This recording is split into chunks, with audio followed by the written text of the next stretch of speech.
Assalamualaikum warahmatullahi wabarakatuh. Perkenalkan, nama saya Delianti. Saya mahasiswi dari Universitas Muhammadiyah Tangerang. Kali ini saya akan memberikan sedikit materi tentang agensi teori. Jason and Markling 1976 menyatakan bahwa hubungan keagenan timbul karena adanya kontrak antara prinsipal dan agen dengan mendelegasikan beberapa wewenang pengambilan keputusan kepada agen.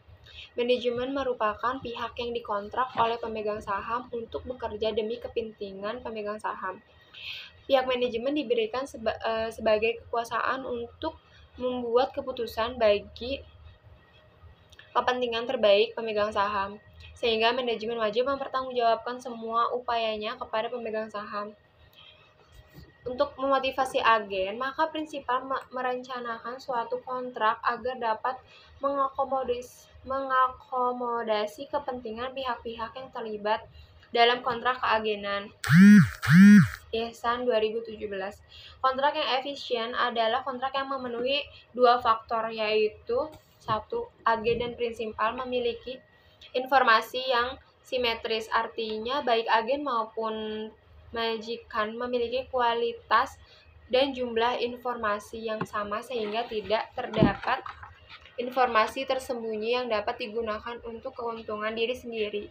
Yang kedua, resiko yang dipikul agen berkait dengan imbalan jasanya adalah kecil, yang berarti agen mempunyai kepastian yang tinggi mengenai imbalan yang diterimanya. Pada kenyataan, informasi simetris itu tidak pernah terjadi karena manajer berada di dalam perusahaan sehingga manajer mempunyai banyak informasi mengenai perusahaan, sedangkan prinsipal sangat jarang atau bahkan tidak pernah datang ke perusahaan sehingga informasi yang diperoleh sangat sedikit. Hal ini menyebabkan faktor efisien tidak pernah terlaksana sehingga hubungan agen dan prinsipal selalu ada asimetri informasi. Masalah keagenan muncul ketika prinsipal kesulitan untuk memastikan bahwa agen bertindak untuk memaksimalkan kesejahteraan prinsipal. Manajemen bersikap tidak membedakan terhadap risiko, sedangkan pemilik menghindari risiko, tetapi manajemen dan bukan pemilik menanggung resiko dengan bayaran tertentu.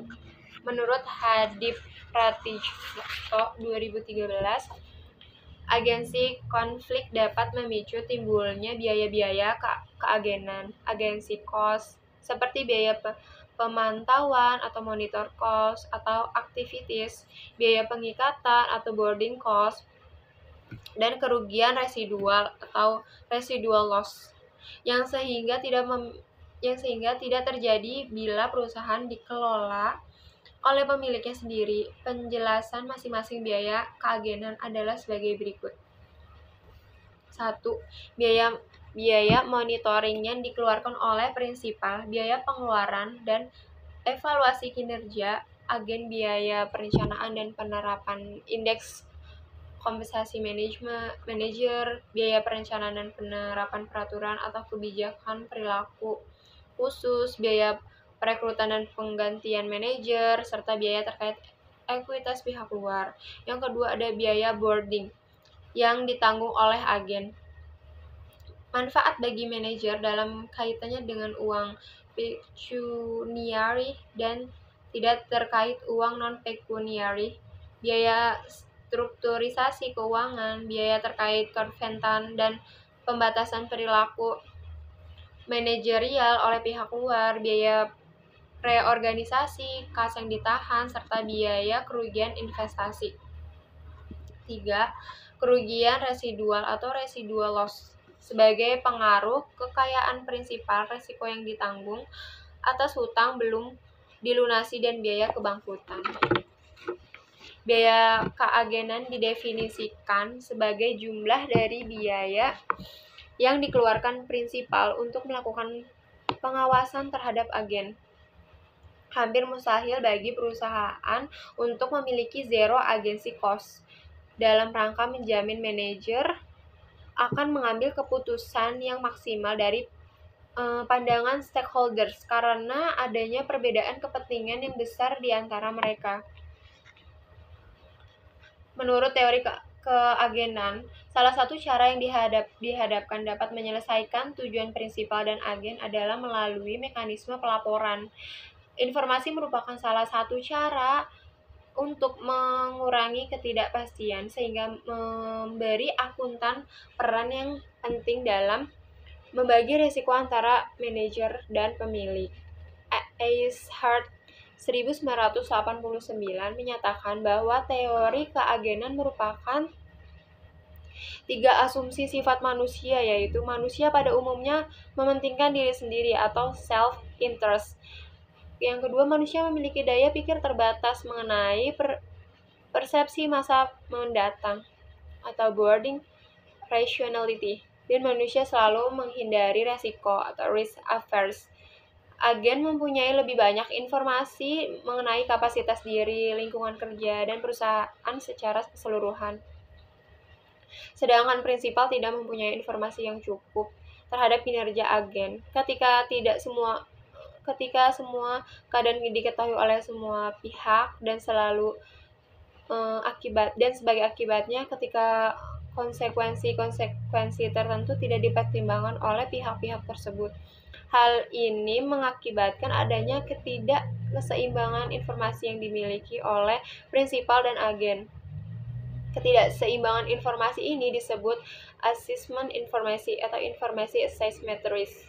ISAN 2017. Salah satu variabel yang memiliki ketertarikan dengan teori keagenan adalah variabel kecurangan laporan keuangan dan elemen fraud diamond. Dengan adanya ketidakseimbangan informasi yang disebabkan karena konflik kepentingan antara agen dan prinsipal dapat mendorong para agen atau pihak perusahaan untuk melakukan suatu kegiatan yang menyembunyikan sejumlah informasi yang seharusnya diketahui oleh para prinsipal. Hal tersebut akan memberikan dampak terhadap kondisi agen ketika menyajikan angka-angka dalam laporan keuangan.